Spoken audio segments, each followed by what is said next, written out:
Ladies and gentlemen, good morning. It is my hope and prayer that this video is going to find you guys in good health. Personally, I'm fine. Kisumu is also fantastic. Maybe you could let me know where you are watching the video from. The county, in case you are within the republic, or the country in case you are outside the republic. How viable is Raila Odinga's 2027 presidential bid? Is it viable? That's the question. And let me know in the comment section, do you think Raila Odinga's 2027 presidential bid is actually viable? Yes or not?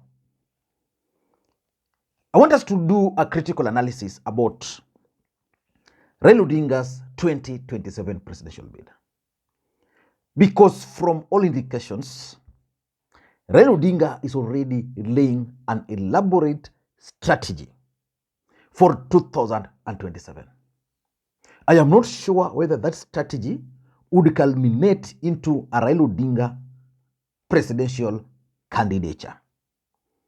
But it is clear Raila Odinga is going to be a part and parcel of 2027 election. Yesterday, he was in Seme. The other day, he was in Bondo. While in Bondo, Raila Odinga had his kofia ile ya blue with the flag of Kenya with the number 5, Raila the 5th. And I did explain the significance of that particular cap and even the shirt he was wearing. Yesterday, he was in Seme, again with the cap R, and he was putting it on when addressing supporters. And I remember Jeremiah Kioni, who was also present, advised the Luo community to register in large numbers for the purposes of 2027 general election. And his advice is that Raila Odinga still has the chance. But before we get into all those details, in case you're watching this channel for the first time, I want you to take a second or two, click that subscribe button so that next time we produce a video like this, YouTube will automatically notify you. And to the subscribers, I want to continue thanking you guys for your continued support, because without that support, this channel cannot be where it is. Now, let us get back to the main issue. Is Raila Odinga's 2027 presidential bid viable? For me, I'm looking at three things, because I want us to look at, I want to explain to you guys why I think it's a bit of viable, whether there is that viability, but I want to focus on the challenges, the obstacles of that particular bid. Number one, Raila Odinga supporters are still very angry, which means it's easy for Raila Odinga to incite them against this particular government. And of course, Raila Odinga is likely to be on a revenge mission. So they can easily buy into that bid. If you ask most of Raila Odinga supporters, they will tell you that Raila Odinga has always had his votes stolen. In fact, the only thing which shocked them was the last election when Raila Odinga had the deep state and he had the system.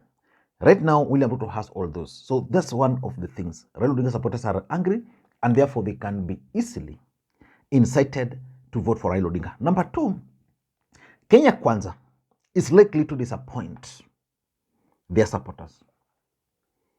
And it's going to happen soon. Already, their complaints, the border, the Mamambogas, and the rest are already complaining. William Ruto is increasing taxes every single day. And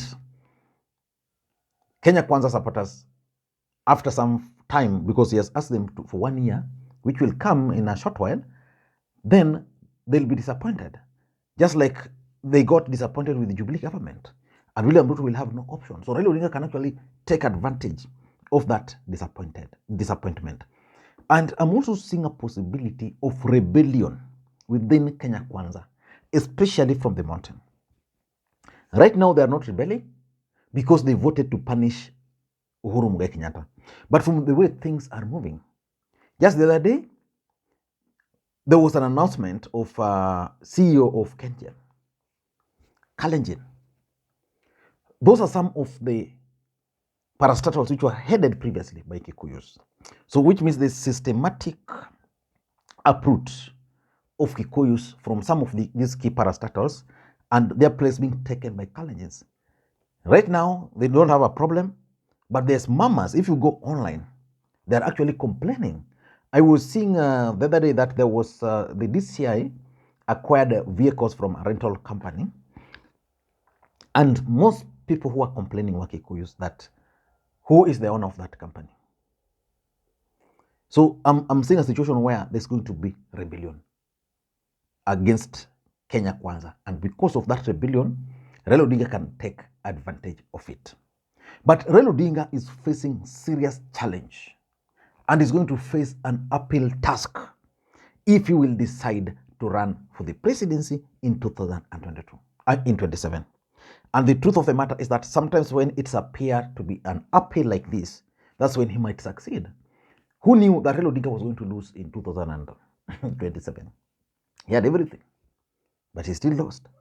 Who knew that William Ruto was going to come from as an outsider and face a government head-on and win? So the first challenge Raila Odinga is going to face is fatigue. There's a group of his supporters who strongly believes that they've done everything for Raila Odinga. They voted for him. Some started voting for him. In 1997, they voted for Raila Odinga.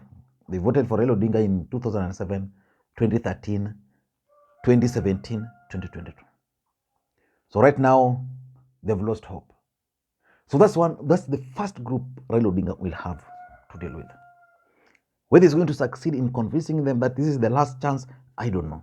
Because when you talk of the last bullet was actually in 2017. Then 2022 was the final bomb, which again missed the target. Then 2027, what are you going to tell them? Is it going to be luck? So most of these people are fatigued.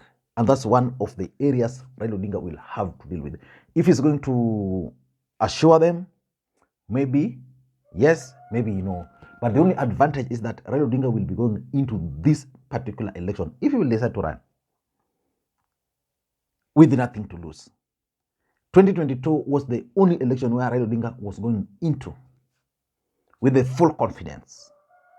So these are the ones he can go, but not with anything to lose. So therefore, it's a bid which will be interesting to him. The second challenge Raila Odinga will be facing, in my view, is Stephen Kalonzo Musyoka factor. If you followed 2027 election keenly, Stephen Kalonzo Musyoka was very clear on one thing, that if Raila Odinga wanted to become the president of the Republic of Kenya, then he needed to choose him as his running mate. Failure to do that, Raila Odinga was going to lose. Indeed, Raila Odinga lost, and Kalonzo Musyoka was vindicated. Then Raila Odinga made promises. Of course, he didn't make it directly to Kalonzo Musyoka that he was going to support him. But 2013, he made that promise. 2017, he made that promise. Kalonzo still supported him. Do you think Kalonzo Musyoka can support Raila Amolo Odinga right now? Because the feeling of Raila Odinga supporters is that this time around, let him support Kalonzo Musyoka. Even if he's going to be Kalonzo Musyoka's running mate, let him support Kalonzo Musyoka's bid. Then Kalonzo Musyoka can consolidate to Kambani. A bit of Kikuyus can be comfortable with Kalonzo Musyoka. Again, even the church would be comfortable with Kalonzo Musyoka. Then let Raila Odinga come behind Kalonzo Musyoka, so that once the presidency is won, then he can implement whatever he wants to do. Otherwise, if you won't support Kalonzo Musyoka, William Ruto on the other side is already consolidating his team for 2027. Mudavadi is already powerful there. Weta is already powerful there. We have Ukambani is also working on people like Alfred Mutua, elevating them to the Ministry of Foreign Affairs. So basically, Kalonzo Musyoka is a factor.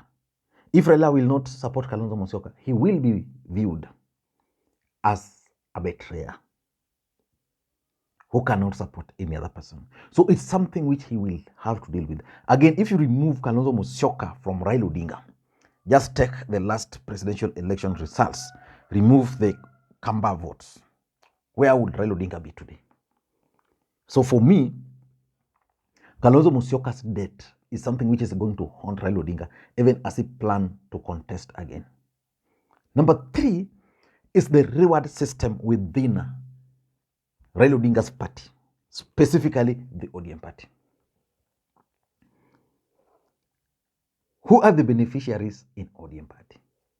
Is ODM party rewarding loyalists? If the party is not rewarding loyalists, who will walk the journey with Raila Odinga for 4 years? Then when the campaign time comes, then they are told to take a back seat. A new team comes in, mess the election, then they disappear. Some of them come, they take position, like if there's a chance for nominations in the county assemblies, in the National Assembly, in the Senate. Raila Odinga has a poor reward system. And this reward system has the biggest impact on his core support base. You know, Raila Odinga is the only politician who has 2 groups of supporters. He has supporters and he has followers. Supporters who don't always support him. But followers are people who can go with Raila Odinga, even if he's making a mistake. Raila, apo uko sawa, you are right. Now, these are the people who are suffering the most. And now you can hear their voices about ODM reward system. I'm reading something, and I actually analyzed it. When Johnson Sakaja appointed some of Raila Odinga's key allies to his cabinet, and I saw the name of Rosemary Kariki, who is the director of membership and recruitment at ODM, Orange House. I'm told there were other people who were also supposed to join Nairobi County and some other counties, their names which are being proposed from Orange House. So I'm looking at that as a strategy by Raila Odinga to clean up Orange House. But the fact will remain that the reward system in Orange House is not good. It's very poor, and therefore majority of people who have always supported Raila Odinga are having a second thought. You compare to Ruto and this reward system, you see the kind of cabinet he has. His loyal is first, the rest, badai. Number 4, the 4th challenge which Raila Odinga will be dealing with is William Ruto as an individual with now the support of the deep state. Many people can argue that deep state doesn't exist in this country. It does exist. Uhuru Kenyatta did not take charge of 2027 election. 2022 election. Why? Because members of his deep state were split. I always explained that there were those people who believed that Uhuru Kenyatta needed to support Ruto because they had worked with Ruto, they had known Ruto, and of course some were very close allies of Ruto. There were those who believed that they needed to support one of their own. And the person they were proposing was actually Fred Matiang'i. Then there was another group which was proposing a compromise candidate. And these are the group which were proposing Musalia Mudavadi as the presidential candidate. Deputized maybe by Kalonzo, then supported by Raila and Uhuru. So that Uhuru and Raila were going to retire. Once this group failed to secure Musalia Mudavadi, this group started frustrating Uhuru Kenyatta. There was the last group which was supporting Raila Odinga. This is where Uhuru Kenyatta was. So Uhuru Kenyatta's deep state was actually split. And William Ruto, having served in that government, served in KANU, knew how the deep states operate. So he was able to outwit them. Now we are talking of William Ruto, who managed to win the presidency from outside. Now having all the deep state. Of course, as an incumbent, he's going to have serious challenges because, William Ruto was able, for example, when the cost of living started rising due to other factors beyond the control of government, he took advantage of that. So which means after 1 year, if the cost of living will not go down, he will have to face serious challenges. Raila Odinga will actually have a field day dealing with the Ruto. That's the truth. He's going to have a field day because Ruto made so much promises to Kenyans. Some of them will not be met. The state of economy globally, I don't think it's going to change anytime soon. Those who are even outside the country are feeling it already. So the truth is, William Ruto now has the deep state. Can Raila Odinga defeat William Ruto with the deep state? You know, there were people who supported Raila and Uhuru, not because they wanted, but because Uhuru was the president, Raila was enjoying the support of the deep state. They knew that there was no way Raila was going to lose. Now, with William Ruto, with the deep state, William Ruto will be able to even get intelligence reports, deal with them. You know, the IBC issues, which Raila Odinga was complaining about, he will now be in charge of IBC. For example, he's already announced the recruitment for the chair. Why do you think he's doing that? Well, Chebukati is still in office. So Raila Odinga has that. I mean, William Ruto has the deep state. How will Raila Odinga deal with it? The fifth challenge which Raila Odinga is going to have is electoral reforms and judicial reforms. Can William Ruto agree to reforms at IBC? Because IBC, as currently constituted, cannot preside over a free, fair, and credible elections. They cannot. The last IBC, and I think I sang about it, I don't know how many times, Wafula Chebukati, I did so many videos on this channel advising Raila Odinga to monitor each and every moves of Wafula Chebukati, each and every moves of IBC. They failed to do it.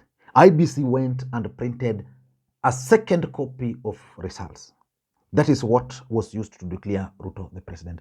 Because once the result is authentic, once it's submitted in the prescribed form, so whether it was filed in any other place, as long as it's on the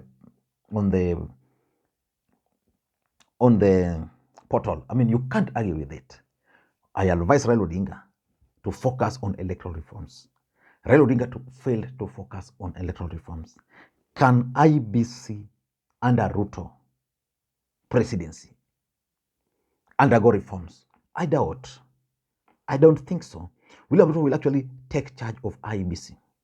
And there's nothing Raila Odinga will do. And IBC now will print ballot papers from 34A. 2 of them will arrive into the country. I mean, the next president is already determined. What about judiciary? What about judiciary? Can Raila Odinga engineer serious judicial reforms? And what particular reforms? So those are the questions, if he will be able to engineer those reforms. And lastly is a new generation of voters. At his age, Raila Odinga is going to face a new generation of voters. Those new generation of voters are listening to new vibes. You can't talk about reforms. You can't talk about... I listened to Orengo yesterday in Seme, and it was like Nyong'o, describing Nyong'o, how he went with Nyong'o to Nigeria, and Nyong'o was able to speak to speak to others in Spanish, others in French, others, those other languages. And he was explaining that was possible because Nyong'o was detained, he had to leave the country, things like those, which is a fact. But the new generation, they don't want that. Even long videos like this one, they don't want to listen to. They want zile at TikTok, 1 minute. Yeah? So Raila Odinga is going to face serious challenges moving forward. So if he can overcome those serious challenges, then the better for him. I don't know what you think. That's my take. Thank you guys, and may you have a good day. Bye-bye.